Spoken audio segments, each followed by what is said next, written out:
Hello friends, ಎಲ್ಲರೂ ಹೇಗಿದ್ದೀರಾ?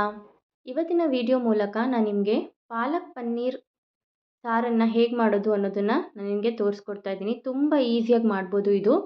ಚಪಾತಿ ಜೊತೆಗೆ, ಅನ್ನದ ಜೊತೆಗೆ ಕಾಂಬಿನೇಷನ್ ತುಂಬ ಚೆನ್ನಾಗಿರುತ್ತೆ. ಮತ್ತು ಚಪಾತಿ ಜೊತೆಗಂತೂ ಇದ್ರ ಕಾಂಬಿನೇಷನ್ ರೆಸ್ಟೋರೆಂಟ್ ಸ್ಟೈಲಲ್ಲೇ ಇರುತ್ತೆ. ರೆಸ್ಟೋರೆಂಟಲ್ಲಿ ಹೇಗೆ ನಾವು ಚಪಾತಿ ಪನ್ನೀರ್ ಗ್ರೇವಿ ತೊಗೊಳ್ತೀವಿ ಅದೇ ರೀತಿಯಾದಂತಹ ಟೇಸ್ಟ್ ಬರುತ್ತೆ. ಇದನ್ನು ನೀವು ಒಂದು ಸಲ ಟ್ರೈ ಮಾಡಿ ನೋಡಿ. ಮಕ್ಕಳು ಕೂಡ ತುಂಬ ಇಷ್ಟಪಟ್ಟು ತಿಂತಾರೆ. ಹೆಲ್ತಿ ಆದಂತಹ ರೆಸಿಪಿ ಇದು. ಬನ್ನಿ ಇದನ್ನು ಹೇಗೆ ಮಾಡ್ಕೊಳ್ಳೋದು ಅಂತ ಮೊದಲಿಗೆ ನೋಡ್ಕೊಳ್ಳೋಣ.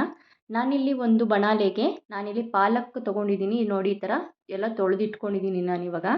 ದಂಟನ್ನೆಲ್ಲ ಬಿಡಿಸ್ಕೊಂಡು ಇವಾಗ ನಾನು ಇದನ್ನು ಒಂದು ಪಾತ್ರೆಗೆ ಹಾಕ್ಕೊಳ್ತಾ ಇದ್ದೀನಿ.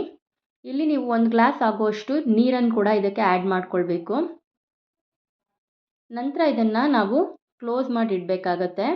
ಒಂದು 5 ನಿಮಿಷ ಇದನ್ನು ಬೇಯಿಸ್ಕೋಬೇಕು. ಯಾಕಂದರೆ ಪಾಲಕ್ ಸೊಪ್ಪು ಬೇಗನೆ ಬೆಂದ್ಕೊಂಡ್ಬಿಡುತ್ತೆ. ಹಾಗಾಗಿ ಕ್ಲೋಸ್ ಮಾಡಿಟ್ರೆ ನೀರು ಕೂಡ ಸೊಪ್ಪು ಬಿಡೋದ್ರಿಂದ ಸಾಕಾಗುತ್ತೆ. ಅಷ್ಟು ನೀರು ಹಾಕಿದ್ರೆ ಚೆನ್ನಾಗಿ ಬೇಯುತ್ತೆ. ಇಲ್ಲಿ ನಾವು ಅಷ್ಟರಲ್ಲಿ ಮಸಾಲೆ ಮಾಡ್ಕೊಳ್ಳೋಣ. ನಾನಿಲ್ಲಿ ಟೊಮೊಟೊ ಪ್ಯೂರಿ ಮಾಡ್ಕೊಳ್ತಾ ಇದ್ದೀನಿ.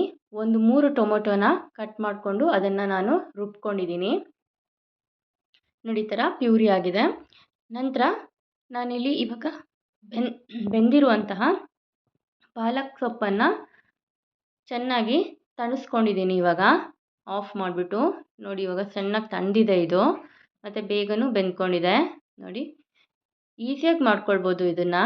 ಮತ್ತು ತುಂಬ ಹೆಲ್ತಿ ಆದಂಥ, ಆರೋಗ್ಯಕ್ಕೂ ಕೂಡ ತುಂಬ ಒಳ್ಳೆಯದು.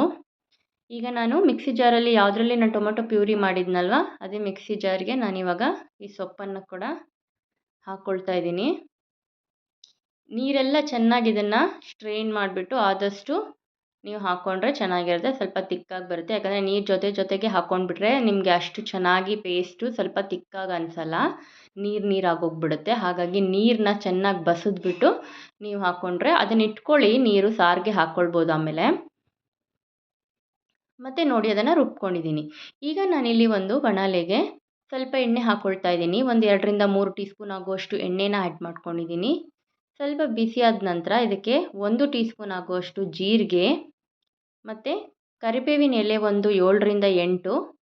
ಸ್ವಲ್ಪ ಇದು ಚೆನ್ನಾಗಿ ಬಿಸಿ ಆಗಬೇಕು. ಸ್ವಲ್ಪ ಎಲೆ ಎಲ್ಲ ಸ್ವಲ್ಪ ಇದಾದ ನಂತರ ನಾನಿದಕ್ಕೆ ಚಕ್ಕೆ 1 ಇಂಚು, ಒಂದು 3ರಿಂದ 4 ಲವಂಗ, ಏಲಕ್ಕಿ ಇದ್ದರೆ ಕೂಡ ಒಂದು ಆ್ಯಡ್ ಮಾಡ್ಕೊಳ್ಳಿ, ಚೆನ್ನಾಗಿರುತ್ತೆ ಫ್ಲೇವರ್ ಅದ್ರದ್ದು. ಮತ್ತು ಪಲಾವ್ ಎಲೆಯನ್ನು ಒಂದನ್ನು ತೊಗೊಂಡು ಅದನ್ನು ಅರ್ಧ ಕಟ್ ಮಾಡಿಬಿಟ್ಟು ಅದಕ್ಕೆ ಸೇರಿಸ್ಕೊಳ್ತಾ ಇದ್ದೀನಿ. ಮತ್ತು ಬ್ಯಾಡಗೆ ಮೆಣಸು 2 ಹಾಕ್ಕೊಂಡಿದ್ದೀನಿ. ಇದನ್ನು ಒಂದು 2 ನಿಮಿಷ ಈ ಥರ ಫ್ರೈ ಮಾಡಿಬಿಟ್ಟು ನಂತರ ನಾನಿಲ್ಲಿ ಒಂದು 3 ಈರುಳ್ಳಿನ ಚಿಕ್ಕದಾಗಿ ಕಟ್ ಮಾಡಿಬಿಟ್ಟು ಇದಕ್ಕೆ ಹಾಕ್ಕೊಂಡಿದ್ದೀನಿ.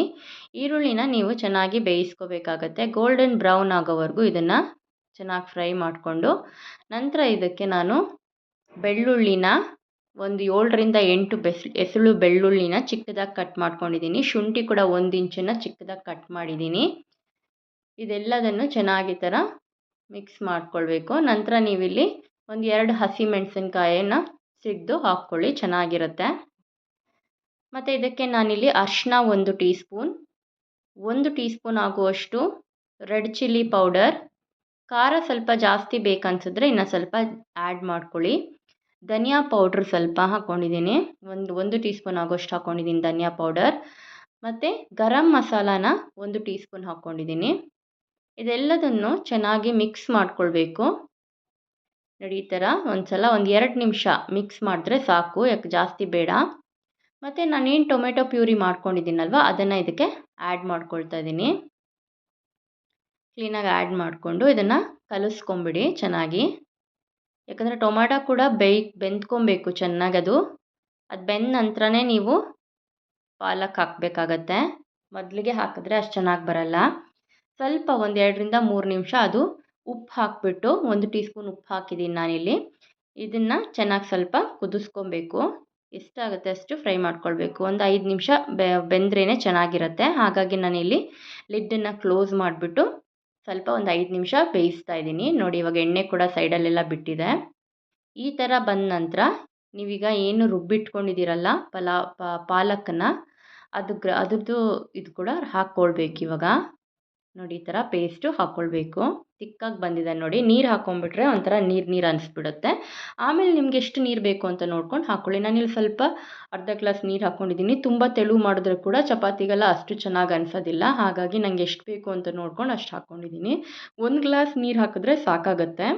ಇಲ್ಲಿ ನಾನು ಲಿಡ್ಡನ್ನು ಕ್ಲೋಸ್ ಮಾಡಿಬಿಟ್ಟು ಒಂದು 10 ನಿಮಿಷ ಇದನ್ನು ಕುದಿಯಕ್ಕೆ ಬಿಡಬೇಕು. ನೋಡಿ ಈ ಥರ ಕುದಿಬೇಕಿದು. ನೋಡಿ ಇವಾಗೆಲ್ಲ ಮಸಾಲೆ ಎಲ್ಲ ಇದಾಗಿ ಚೆನ್ನಾಗಿ ಸೇರಿಕೊಂಡಿದೆ, ಬ್ಲೆಂಡ್ ಆಗಿದೆ. ಈಗ ನಾನಿಲ್ಲಿ ಪನ್ನೀರನ್ನು ತೊಗೊಂಡಿದ್ದೀನಿ. ನೋಡಿ ಚಿಕ್ಕ ಚಿಕ್ಕ ಕ್ಯೂಬ್ಸ್ ಆಗಿ ಒಂದು 200 ಗ್ರಾಮ್ ಪನ್ನೀರ್ ತೊಗೊಂಡಿದ್ದೀನಿ. ಇದನ್ನು ಚಿಕ್ಕ ಕ್ಯೂಬ್ಸ್ ಆಗಿ ನೀವು ಕಟ್ ಮಾಡ್ಕೊಳ್ಬೇಕು. ತುಂಬ ದೊಡ್ಡದು ಮಾಡ್ಕೊಂಡ್ರೂ ಅಷ್ಟು ಚೆನ್ನಾಗಿ ಅನಿಸಲ್ಲ. ನೋಡಿ ಈ ಥರ ಚಿಕ್ಕ ಚಿಕ್ಕದಾಗಿ ಮಾಡ್ಕೊಳ್ಳಿ ನೀವು. ಮಾಡಿಕೊಂಡು ಇದನ್ನು ನೀವು ಸ್ವಲ್ಪ ಮತ್ತೆ ಒಂದು 5 ನಿಮಿಷ ಇದನ್ನು ಕುದಿಸ್ಕೊಬೇಕು. ಈ ಥರ ನೋಡಿ, ಈ ಥರ ಪಾಲಕ್ ಕುದೀತಾನೇ ಇರಬೇಕು. ಪನ್ನೀರು ಬೇಗನೆ ಬೆಂದ್ಕೊಂಡ್ಬಿಡುತ್ತೆ, ತುಂಬ ಹೊತ್ತೇನು ಬೇಕಾಗಲ್ಲ ಅದಕ್ಕೆ. ಒಂದು 10 ನಿಮಿಷದೊಳಗಡೆ ನಿಮಗೆ ಪಾಲಕ್ ಪನ್ನೀರ್ ಸಾರು ಗ್ರೇವಿ ರೆಡಿಯಾಗಿಬಿಡುತ್ತೆ. ನೋಡಿ ಇವಾಗ ಒಂದು 10 ನಿಮಿಷ, ಒಂದು 5 ನಿಮಿಷ ಆಗಿದೆ ಇವಾಗ. ನೋಡಿ ಎಷ್ಟು ತಿಕ್ಕಾಗಿ ಬಂದಿದೆ. ನೀವು ಇದನ್ನು ತಿಂತಾ ಇದ್ದರೆ ಬಾಯಿನಲ್ಲಿ ನೀರು ಬರುತ್ತೆ, ಅಷ್ಟು ಟೇಸ್ಟಿಯಾಗಿರುತ್ತೆ. ಒಂದು ಸಲ ಟ್ರೈ ಮಾಡಿ ನೋಡಿ ಇದು ಮನೆಯಲ್ಲಿ. ರೆಸ್ಟೋರೆಂಟಲ್ಲೆಲ್ಲ ಹೇಗಿರುತ್ತಲ್ವ ಅಷ್ಟೇ ಕ್ರೀಮಿಯಾಗಿ ಬರುತ್ತೆ. ನೀವಿಲ್ಲಿ ಫ್ರೆಶ್ ಕ್ರೀಮ್ ಕೂಡ ಆ್ಯಡ್ ಮಾಡ್ಕೊಳ್ಬೋದು. ಸ್ವಲ್ಪ ಗ್ಯಾಸ್ನ ಆಫ್ ಮಾಡ್ಕೊಂಡು. ಈ ರೆಸಿಪಿ ನಿಮಗೆ ಇಷ್ಟ ಆಗಿದ್ದರೆ ಲೈಕ್ ಮಾಡಿ, ಶೇರ್ ಮಾಡಿ, ಸಬ್ಸ್ಕ್ರೈಬ್ ಮಾಡ್ಕೊಳ್ಳೋದನ್ನು ಮರಿಬೇಡಿ. Thank you for watching my video.